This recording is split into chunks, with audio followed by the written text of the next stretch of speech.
He had skill and technical ability that were just out of the ordinary. He would produce one or two pieces of skill that would just make everybody kind of go.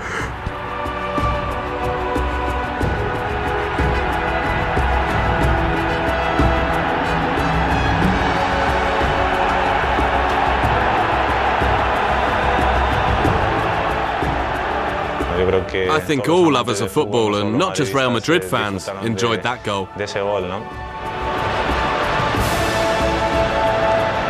Unfortunately, that incident will remain as the last thing everyone saw Zinedine Zidane do on a football pitch.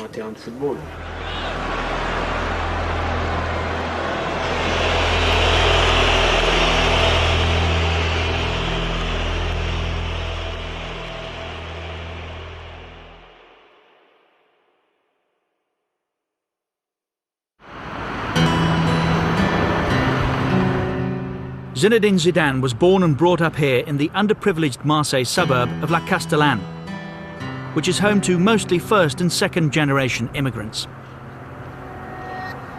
He's the son of Algerian parents of Kabyle origin who emigrated to France in the 1950s. Hence his middle name, Yazid, by which his close friends and family still call him today.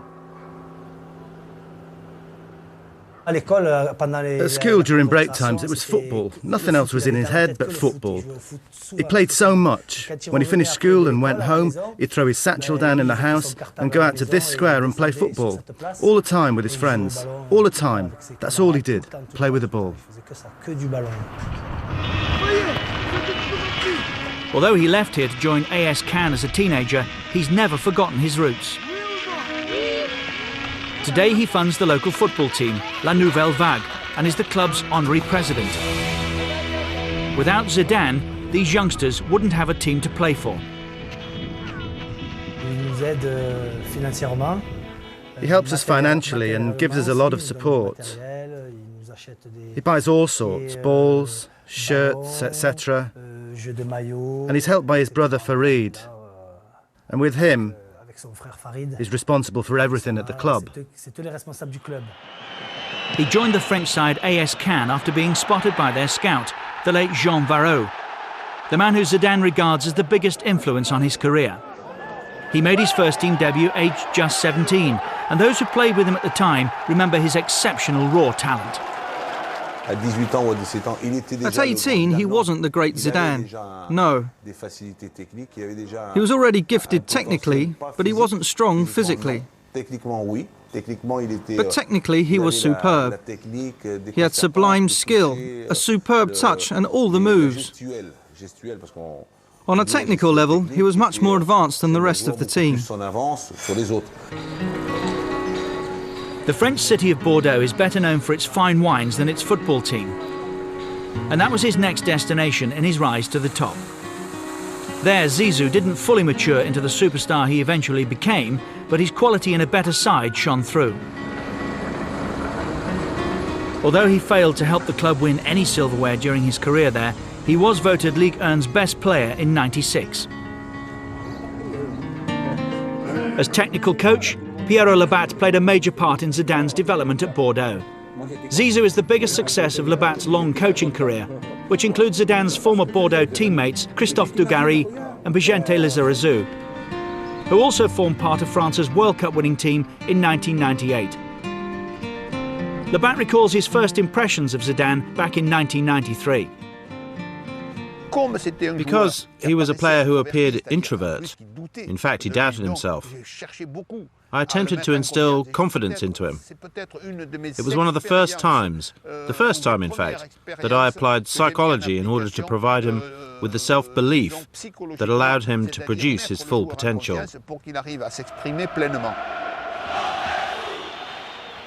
Zidane was outstanding during his time at Bordeaux.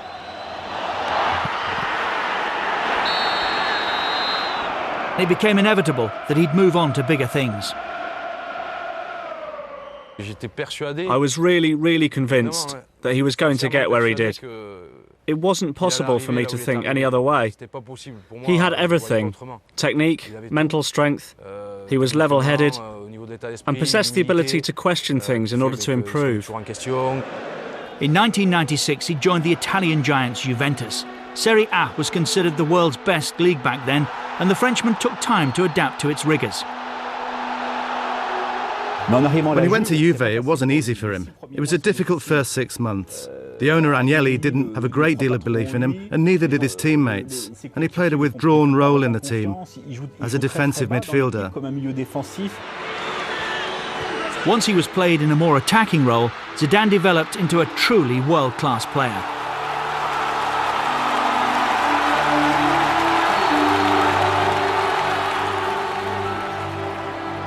He inspired the old lady to consecutive Serie A titles in 1997 and 98.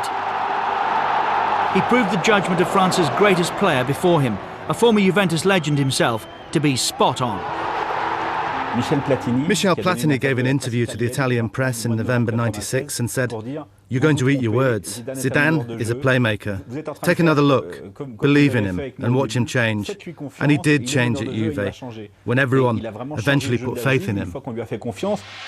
Immediately after that second Scudetto, Zidane represented his country at the World Cup for the first time. France was the host nation, and the last time they held a major tournament, they won it.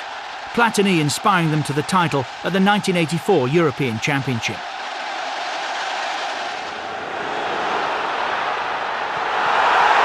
Les Bleus began impressively, winning all three of their opening group games. But in the second of those, Zidane displayed the first signs of his suspect temperament when he was sent off for stamping on Saudi Arabia's Fawad Amin. He was handed a 2-match ban. A huge blow to his country's hopes. The French team was an impregnable fortress. They relied on the individual talent of Zidane and Djorkaeff to score the goals. At that time, only one goal was necessary for France to win, because they never conceded any. He had skill and technical ability that were just out of the ordinary. When it came to control, and especially leading the team, he managed to see and analyse situations quicker than anyone else on the field. Thanks to that, and the fact that he was surrounded by a team that was very strong, he made the difference. In their semi-final, France faced surprise package Croatia, competing in their first World Cup finals. The Croats took the lead before an unlikely hero emerged for Les Bleus. Defender Lilian Thuram scored twice to take France to the final, just as well since Zidane hadn't been at his best. His only big game, his standout match, was the final. But that's what separates a good player from a very good player. It's like dreaming about the perfect holiday and actually going there. It was the first time France had reached the final of a World Cup. They faced record 4-time champions and favourites Brazil in Paris' Stade de France. Once or twice in your career, you need that meeting of talent with delivery. And that makes then the recognition, yes, this guy is exceptional. Cue Zinedine Zidane.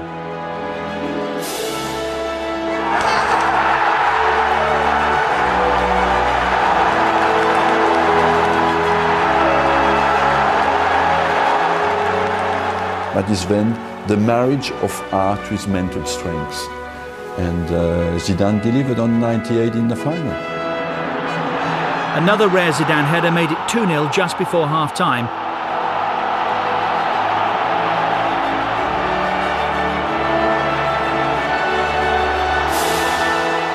Proof that practice does make perfect. He had the touch of a genius, but he always told me, I'm not good with my head. I used to tell him, stop annoying me with your insecurities. I made him work on his heading. France eventually won 3-0. He gave a meaning to the way France played. Take the team, despite all the goals in 1998, it was mainly defensive. Zidane gave it balance. Without him, it was a team that lacked panache, lacked a positive image.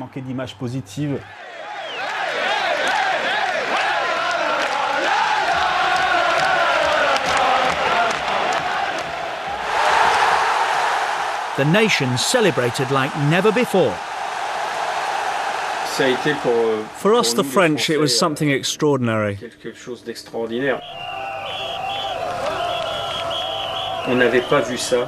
Nobody had ever seen anything like it since liberation after the Second World War. Nobody had ever seen so many people in the street like that. What's more, we'd never seen the people virtually as one, together.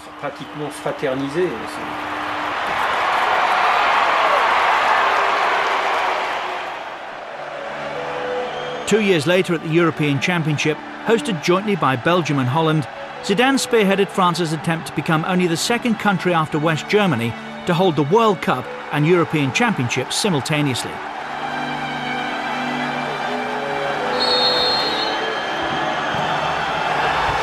This free kick helped France defeat neighbours Spain 2-1 in the quarter-finals.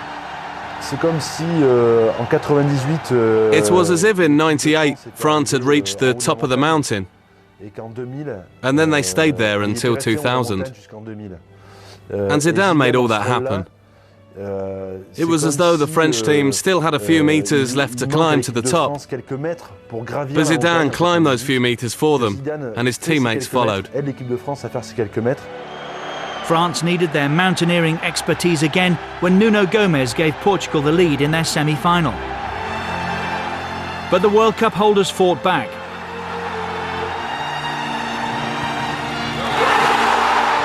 Thierry Henry equalised early in the second half. No further goals meant extra time, and France were awarded a penalty in the dying minutes. Zidane scored what was a golden goal. France were on the brink of conquering Europe for the first time since 1984. He was the leader just like Platini was in the 80s. Zidane was the leader of his generation. He was inspirational because he became the best player in the world. He was irreplaceable. Rotterdam's De Kuip Stadium hosted the final against Italy.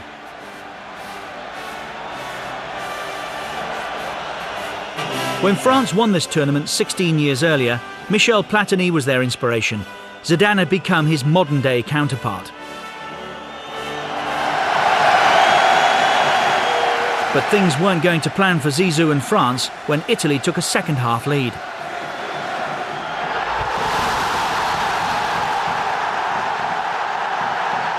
Then, deep in injury time, Sylvain Wiltord scored a dramatic equaliser.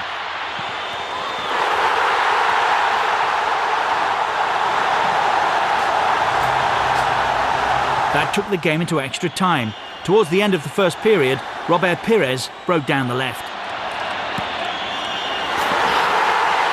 David Trezeguet may have been the hero, scoring a golden goal winner to give France the title, but Zidane's Player of the Tournament award was fully deserved. For me, Euro 2000 will always be Zidane's peak. In 2000, he was the leader of the national team, one of the best players in the world, and he handled the pressure. He scored important goals and took the team to new heights. For me, that remains the most beautiful summer of Zidane's career.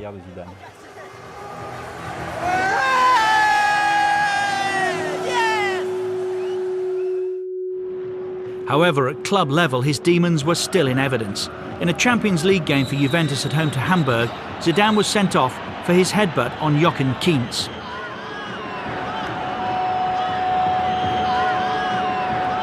It was something we'd see repeated more famously on an even bigger stage 6 years later. I think he did have an explosive temper, but then again, there was a lot of pride in those outbursts. That's something that made him a winner, but it's also something that cost him dearly as well. That headbutt against Hamburg cost him the Ballon d'Or in 2000, which he deserved that year, and Figo beat him to it because of that.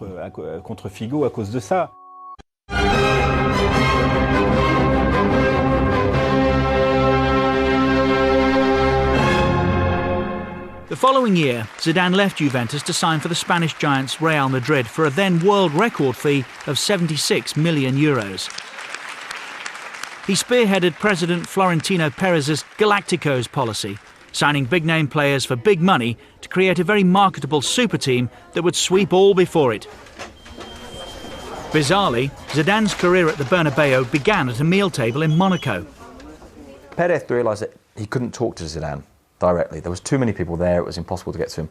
So he took a napkin and he wrote, "Do you want to play for Real Madrid?" on it, folded the napkin up, and the napkin went round the table, got to Zidane. Zidane opened it, and in English, yes, the napkin went back. And the Madrid chapter of his career began well as Real reached the final of the Champions League in his first season. In the final held in Glasgow, they faced the German side Bayer Leverkusen. Raúl gave the Spanish champions the lead, but Lucio soon equalised for the Germans. I scored, but everyone will remember Zidane's great goal. This was probably the pick of a career of highlights.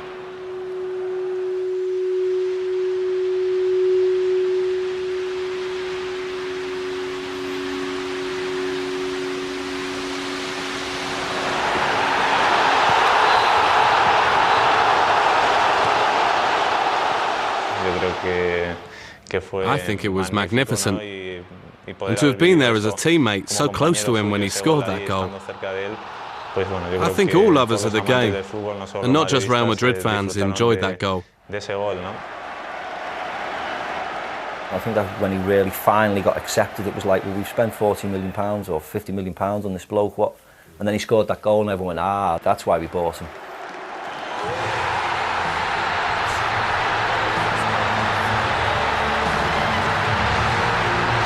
That triumph gave the club its 9th European Cup, and the Galacticos policy looked set to pay dividends. Perez's dream of combining the Galacticos with the club's leading academy products, a policy labelled Zidanes y Pavones after Zidane and the youth team graduate Francisco Pavón, was ultimately flawed. The idea is the youth teams can be the players who understand what the club's about, they can feel what the club's about, they identify with it, and the stars make it glamorous and bring the fans in. Perfect combination, it would seem. There were a number of problems with it. The idea that it was a romantic image was slightly wrong. It was also an economic reality. That by having a Pavón, you can pay him very, very little compared to the Zidane. So you can balance out the fact that you've got to pay Zidane €11 million a year before tax by paying someone like Pavón only €250,000 a year. Now that is problematic because it creates a division within the dressing room. Constant failure in the Champions League after that success in 2002 meant that the only other silverware the club won in Zidane's 5 seasons at the Bernabeu was the domestic title in 2003, a paltry return for the huge amounts of money invested. But nobody blames Zidane. Despite the failure of Madrid's superstars like Ronaldo, Figo and David Beckham to gel as a team, he was outstanding individually. Indeed, Zizou was named FIFA World Player of the Year again in 2003, 5 years after he first won the prestigious award while at Juventus.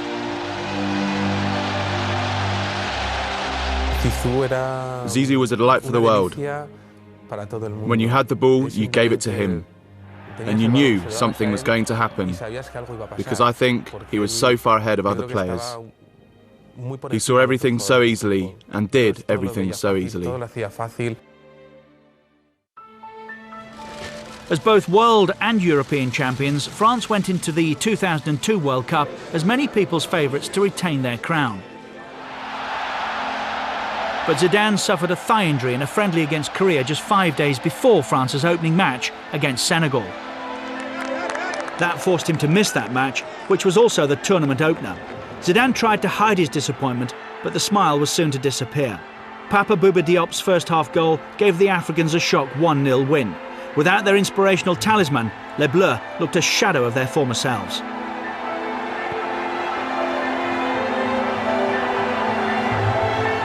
Zidane also missed their next game, a tame goalless draw with Uruguay, and French coach Roger Lemaire was forced to play an unfit Zidane in their final group game against Denmark, a match France had to win to stand any chance of progressing. With his thigh heavily bandaged, Zidane was far from his best, and France were a spent force. They lost 2-0, and went home in embarrassment, having failed to score in any of their 3 games and with the worst record of any previous World Cup winner. France weren't a one-man team, but far less of a force without their fully fit playmaker.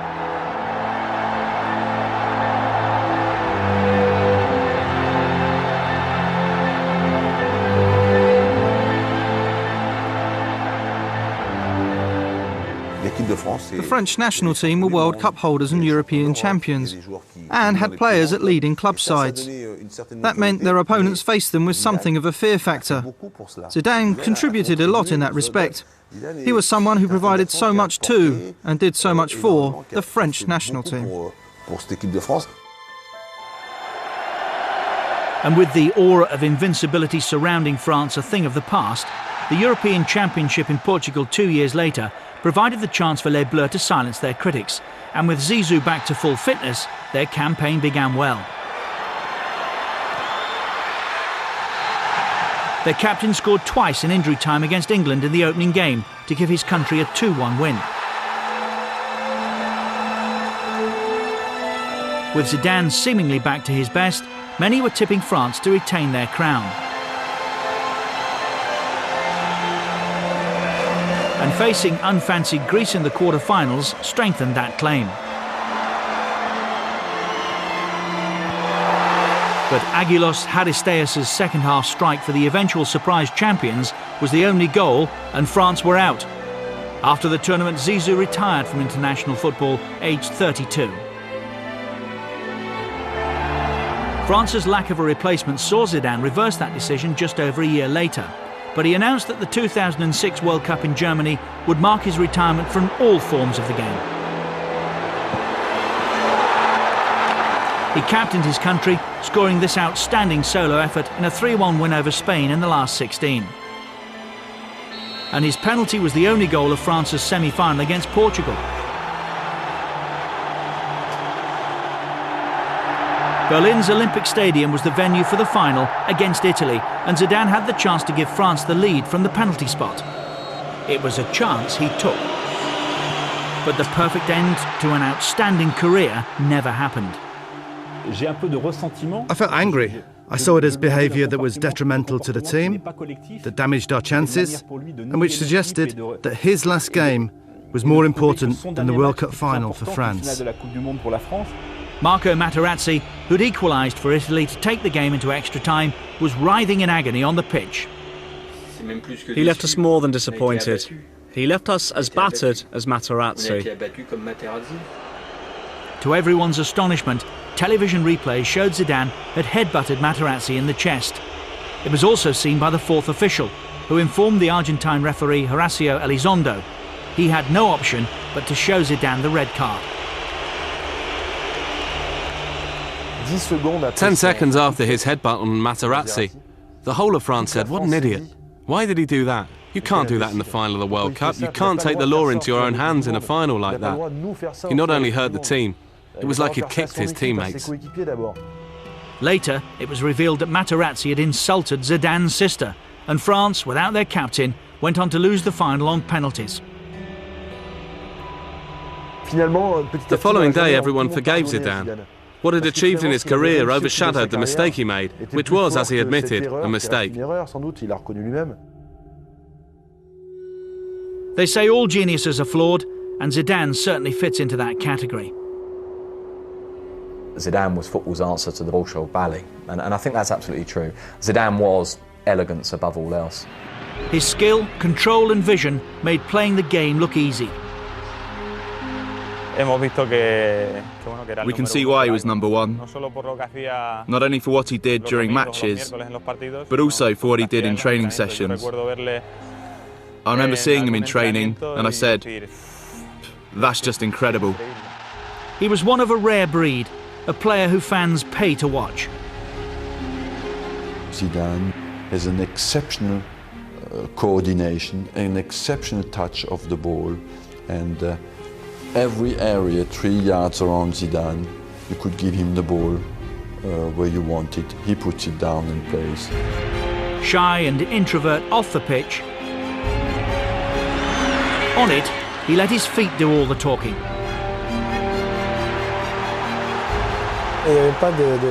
There was no chance of truly finding a way of stopping him. There was no secret against Zidane. Merci beaucoup for the memories, Zizou.